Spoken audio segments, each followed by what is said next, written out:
Hello. For this video, magagawa po tayo ng sibuyas, bell pepper, kasi magluluto ako ng pasta. Ilulutuan ko yung alaga kong bunso kasi kagabi, hindi siya kumain. Ayaw niya ng karne na biryani, ayaw niya ng laham. Hindi siya mahilig talaga sa karne. Gusto niya puro manok. Ewan ko ba bakit hindi siya kumakain ng karne na masyado. Pero pagka masbos kumakain din siya madalang. Minsan hindi kumain, minsan kakain. Kaya ilulutuan ko po siya ng konting pasta. Kasi mahilig yun siya sa macaroni. Yan, mamaya na ulit.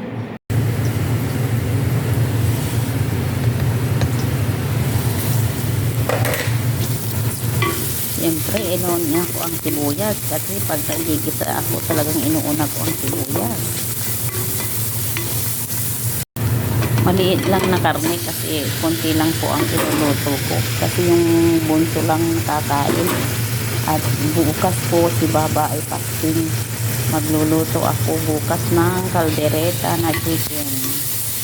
Ito hapunan lang ng bunso kasi ano siya, nasa work siya, kumakain siya mga 10 p.m. bago siya pagdating niya nagpapahinga muna siya, natutulog. Tapos mga 10 a.m. 10 p.m. pa siya naghahapunan. Siyempre, lagyan natin ng black pepper.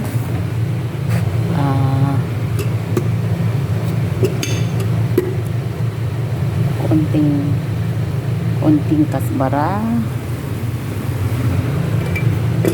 Konti na cinnamon powder. Kasi yung cinnamon po nagpapabango.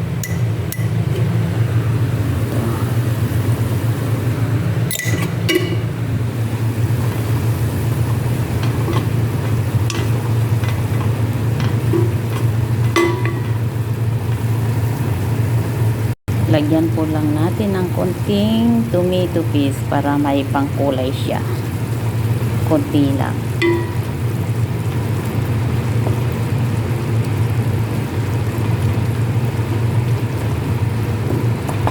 At lagyan na natin ng pampasarap.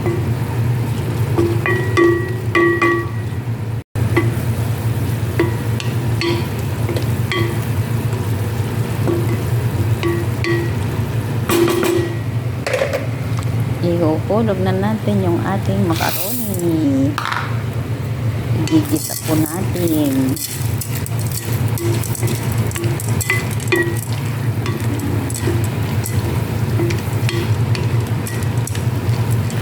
Lagyan po natin ng konting tubig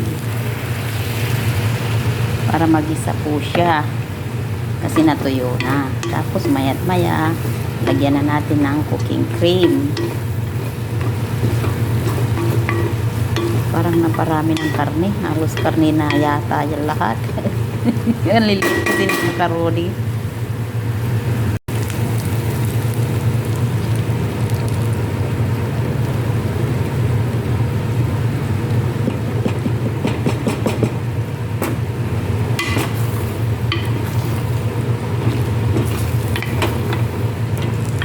Eto na guys, luto na ang aking pasta. Yummy! I cook pasta for you, Walid, kasi no food. Yan guys, so naglilinis ako dito sa labas. Hindi ko natapos yung live ko kasi yung cellphone ko wala akong pagpapatungan. Pagkatapos nating nagluto ng hapunan ng binata, eto naghuhugas tayo. Pagkatapos ko dito, wala na akong gagawin. Mag-prepare lang ako ng isang carrots, dalawang cucumber para sa hapunan ng tatay ko. Wala na. Higa na ako. Kung gusto kong kumain, kakain ako. Ito lang. Very easy lang. Ayan. Nakakalahati na ako.